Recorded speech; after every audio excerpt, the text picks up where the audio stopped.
एक दिन तीनों भगवान ट्रेन से यात्रा पर निकलते हैं।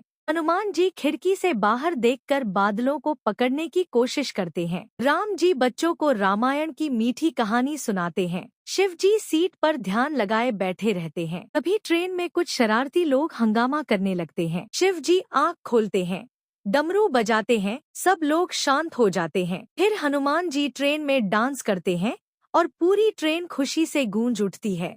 हनुमान जी के लिए वीडियो को लाइक करें और चैनल को सब्सक्राइब जरूर करें।